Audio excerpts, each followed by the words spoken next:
Hello everyone, I hope you guys are doing fine, and I hope you remember what we did in the previous video. Yeah, because it will be easy that way to continue. So if in the previous video we just took a look at two examples in relation to C language programming, and today we're just going to continue from there. So our first problem today is telling us to find the sum of elements of an array.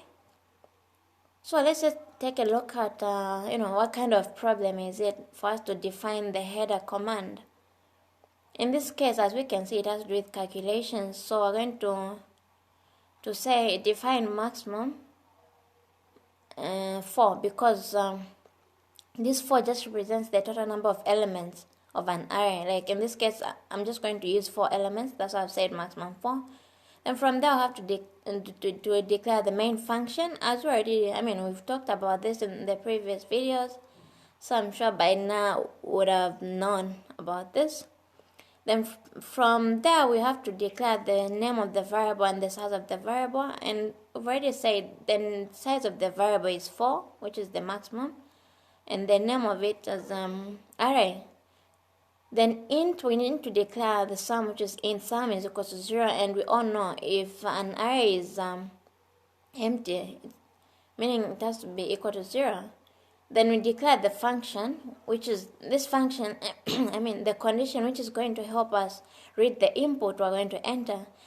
So our condition is for int is equal to 0, and this I is less than maximum value, and it's going to be adding on every step taken. So let's say print f, and we enter whatever digit we want. Like in my case, I've used 3 as my first element. So I'm going to say, like when I print the 3 and it scans it, then I'm going to do for the next one I'm going to do the same, and my next digit is 9. Then my third element is 96. My fourth element is 23.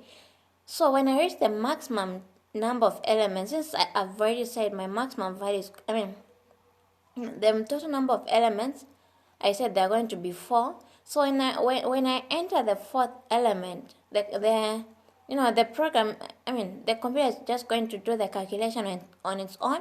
Then it will give us the output. So as we can see already, if we try to enter these digits, which is 3, 9, 96, and 23. As we can see, the answer is going to be 131. If you want, you can, try to solve this by hand. Just add the numbers. I'm sure you're going to get that number or that output. Then the second problem is telling us to, it's telling us to write a program that checks if a year is leap or not. So how can we know if a year is a leap year or not? If a year is a leap year, then it has to be divisible by 400 and 400. But if that number, if that year is just, if it's not divisible by any of these numbers, then it's not a leap year. So let's take a look at this example. Like in my case, I've used 2020 as my, my first value. Then the other one is 2015, just to compare the two, if they're both leap year, if they're both leap years or not.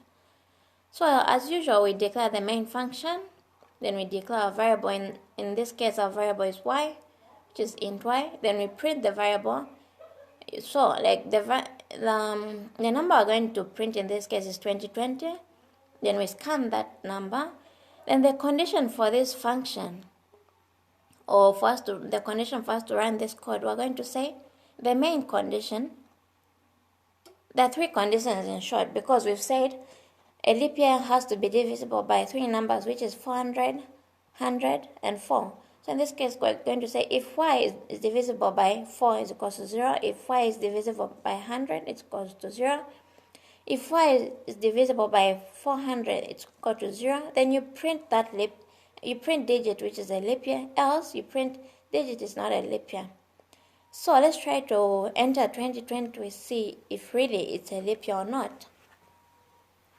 So as we can see, if we enter 2020, our output is saying 2020 is a leap year.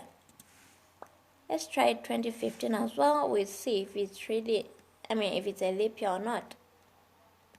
as we can see, it's not a leap year because meaning it's not divisible by all the three numbers. So if you guys have any questions, if you have something to add or you want to subtract, you can still ask questions. Just drop them in the comment section. I'm going to give a response. Yeah, thanks so much.